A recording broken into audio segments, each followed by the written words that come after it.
Welcome to our intro to Kabbalah, daily intro to Kabbalah. I want to try to introduce you today to a concept that I would really want you to think about and maybe even practice it if you can, if you want.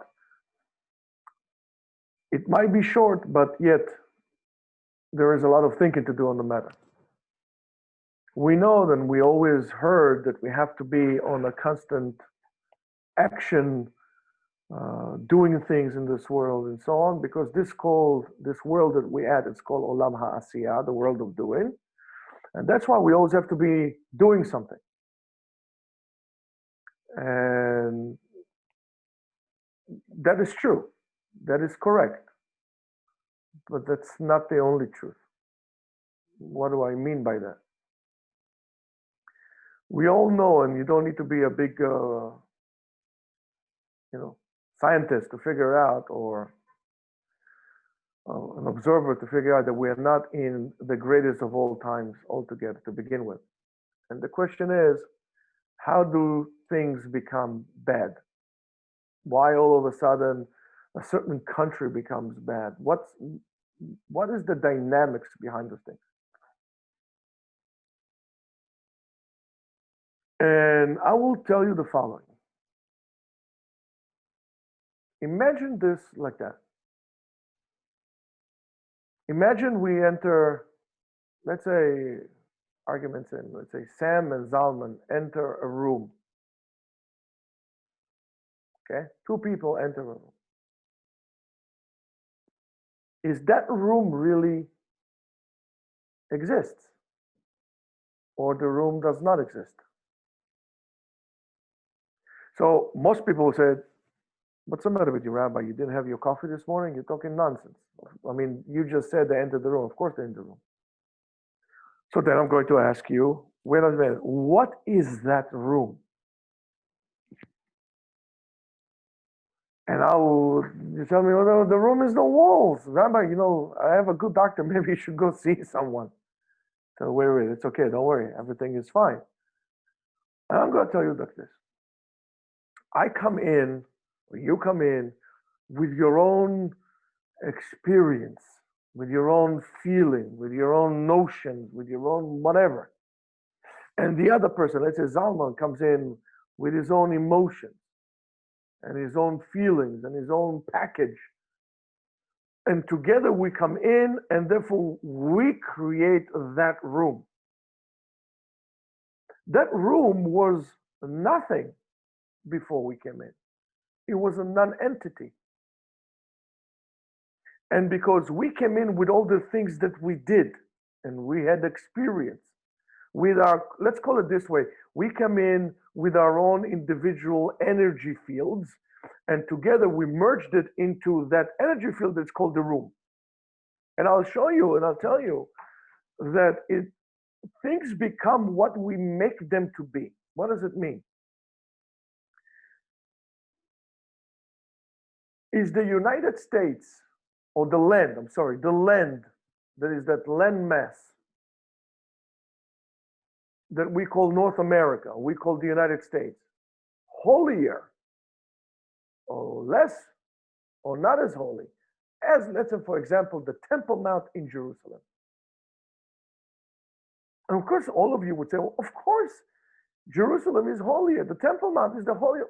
And I'll say, no, it's not. It's all the same. And some of you might stone me for that. And I tell you, no, the Mishnah says that. I didn't say that. The Mishnah says that. The Mishnah says that Eretz Israel, the land of Israel, is sanctified than all other lands in the world. And then the Mishnah says, and why is it holy? Because people do in the land the mitzvot that are associated with the land itself. So Eretz Israel is sanctified because we do the mitzvot that depended on the land, and because of that it becomes holy. By itself is a land. There's nothing holy about that piece of territory. Since God and the Torah had told us that you have to do certain mitzvot, like Shemitah, sabbatical year and so on and so forth. And certain mitzvot could only be done in Israel because of that, because of our action.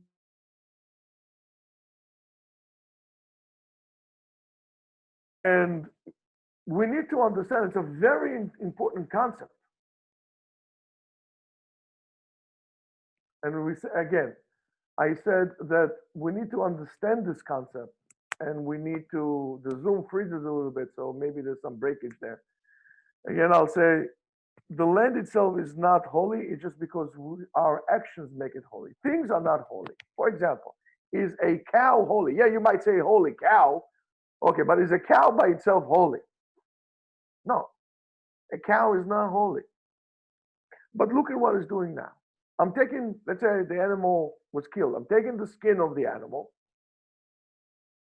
And now I'm making doing a certain action on that, and I'm turning it into a parchment. Is the parchment holy? Parchment is not holy. But how is the parchment become a Sefer Torah that is so holy when I'm doing something for it? In other words, when I'm saying, hereby I am writing this for the holiness of the Sefer Torah. And when I'm coming to God's name, I'm saying, hereby I am here writing this for the sake of the holy name. And when I'm done and it's all complete, it becomes holy. It becomes a Sefer Torah. There is a state that is called action, and there is a state that is called lack of action. And the way things become balanced is, and don't deteriorate, is when we have the right amount of action and non-action. Many times we need to sit down and we don't do enough of the non-action. We always feel that we have to react to things. React, act. And we don't have any time of this contemplation, of sitting back and just observing things the way they are. The same thing goes to our interaction with people. And the concept of that is, it exists also in the concept of tshuva. When we make teshuva, we need to be able to see the person ba'asher hu, as he is. As you could see, that concept comes many times in Judaism, especially in Yom Kippur. Ba'asher hu. Don't come in with your predetermined notions to determine the fate of a place or a person. You need to practice sometimes non-action. Non-action does not mean to take in the path of least resistance. That does not mean. That's reactive and that's not good. That means I'm sitting in and I'm observing this in. I'm reevaluating. I'm checking. The world out there, and we turn this, the situation that we are in the world today, whether it's those riots or the demonstrations, or whether it's the coronavirus or any other imbalance in the world. Imbalance means when there is too much of one substance over the other. When there's too much action in the world and not enough non-action.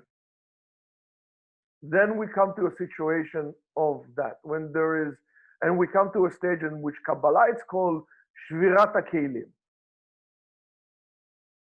In Kabbalah, it's called breaking the vessel. Too much action. Too much wanting to do.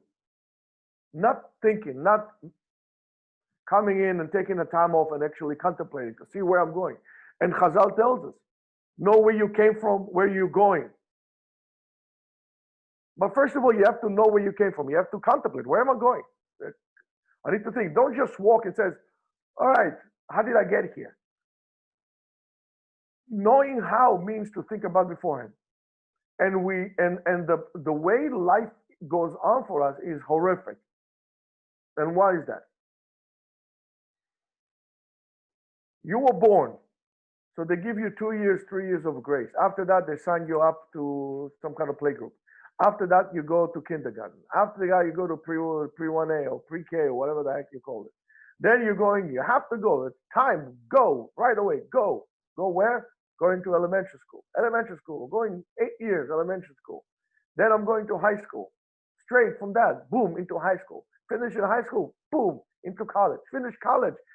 Before you finish college, you also have to get a job. And you are not able to actually sit back and if you see an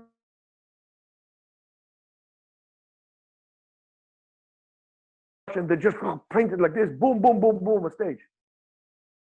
They paint a little bit, they paint, they go back a little bit, they look, a little fix up here, go back to it again. A real craftsman does the same thing.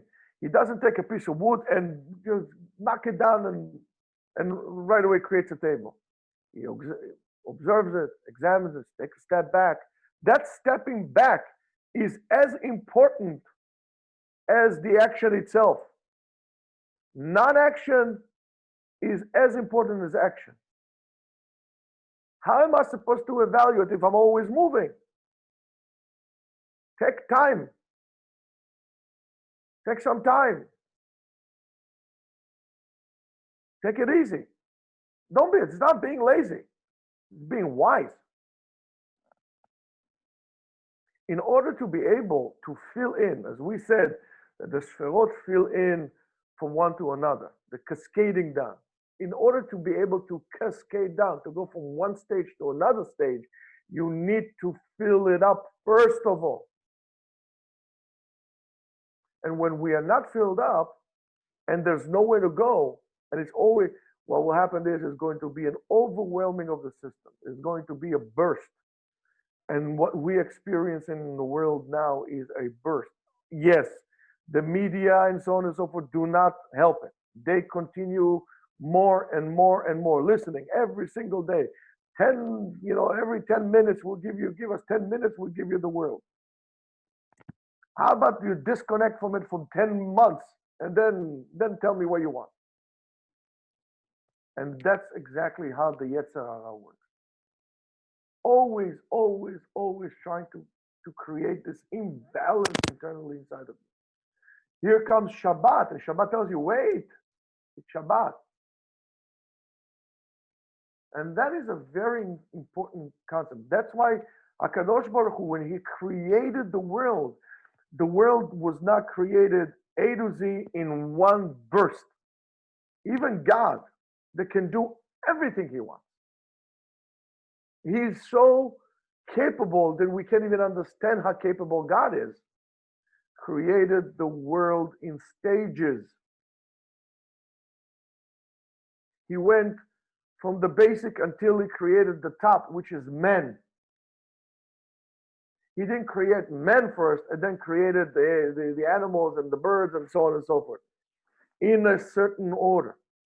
And that cascading order is the right way to do. Stage, separation, moving from one stage to another. In order to maintain the kli, the vessel, so the light will be able to hold the light, you need to develop its capacity. Almost like a battery. When you have a battery on the phone, you have to charge it appropriately. Otherwise, the battery knows quote unquote, with the battery is intelligent, only to fill up to a certain amount, and then it goes down. You have to charge it all the way up, empty it all the way down, charge it all the way up, and that's what it does. So what I would like you to do is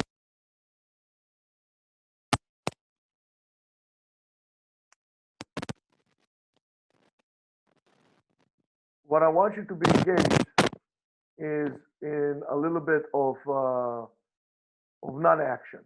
Sit down and observe. Sit down and contemplate. Like Zalman is doing right now, sitting back in his backyard, under his ish tachat gafno and tachat einato, under his grapevine. However, even that is, if you can't anywhere to go, but it's better if you go out somewhere. Go out, sit up on a vista on a mountain. Go up to the desert. Go somewhere. Contemplate. Sit down and do absolutely, just look. We could do so 3 times a day in tefillah. But you should do it now in a very aware thing. Sit down and simply contemplate. Learn to observe things the way they are. Some people will give it a name, they call it mindfulness. It's not mindfulness. Judaism had it within itself for a long period of time.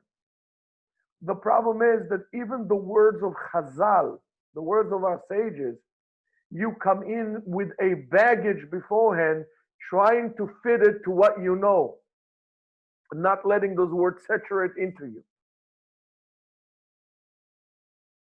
If somebody, you ask a question and somebody gives you an answer, you'll see that 99% of the people, if not 99.999% of the people, would come up with a question before the guy was even able to finish his answer. And that means that you would never learn. Let the thing saturate into you. It tells you how you feel. This is and what happens is when we come in with our own agendas beforehand to a place, we did not, what I said to you, yes, we created this room. This room was not there. Because our energy, so-called our ring of energy, weaved it into something else that it's not it. This is how we make a mistake, by picking up the wrong guys to be our friends, or the wrong people to be our friends, the wrong place to go and so on, to live and so on, or the wrong job to go. We're coming in and we created a false reality. And therefore we did create the room that was not there beforehand. The room is just four walls. But we did not let it develop. And by the way, we do so to many people as well. And especially we do it to our kids. And if you look at the way the Kabbalah refers to the cascading effect of creating the world, the cascading effect of interactions of the Sferot, you would see and realize that the non-action is important just as the action itself. That's the concept of Shabbat. That's the concept of Shemitah, the sabbatical year. That's the concept of Tefillah. So before we're going to continue and talking about this, about that, try to involve in a little bit of non-action. Just like a good detective. You're trying to let the evidence, right, speak for themselves. You try to make sure that your evidence and the theory don't overwhelm each other. The main goal is the evidence, not your theory. When you're trying to fit, you're already coming with an existing theory, and you try to fit it into the evidence, you're never going to solve anything. When you're becoming predetermined about a person, whether it's due to his color, or his ethnicity, or his background, or to a place. Somebody told me that they moved to Israel and they can't daven. What was the point of moving to Israel and not being able to daven? So I said to them, sit back and chill out and relax. And sometimes, not always, but sometimes, even non-words are better than words themselves. And if you ever, Bezrat Hashem, be lucky enough to find your zivug, your proper soulmate, you would see, and you could know that that person is your proper soulmate, and you by the comfort that you feel, not necessarily talking, but just sometimes just being there. And I'm saying soulmate, I didn't say necessarily, and I should say myself, not necessarily the opposite sex. Not that I'm here encouraging people to marry same-sex marriage. That's not what I meant.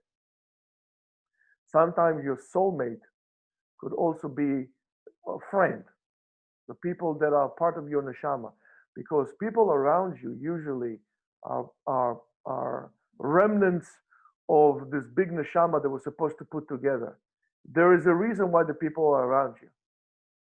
If you pick up the wrong your wrong acquaintance based on the wrong reasons, you're going to have a big problem in life, based on their influence, based on their money, not based on who they are. You're going to go further from the truth. So This is a very good opportunity, and I think I spoke too much in order to really encourage you to sit back, sit in a neutral place that is really neutral. In other words, go to nature. Nature is called neutral. That and sit down in the valley and let the place first of all be. See how the place feels for you. See how you feel with yourself. And then take it further like this. That is, if you want to ask me what's practical Kabbalah, I will tell you that's practical Kabbalah. Because if you are not doing so, all you're creating is an illusion, is a matrix illusion. You're creating an illusion. You're not creating reality. Because you did not let the things speak to themselves. You came in with your own ring of energy and you force yourself on it. Let things speak for themselves. Let yourself speak for yourself. The true self, let it come out. Whether it's yourself or the place or the people around you. Have a wonderful, blessed day.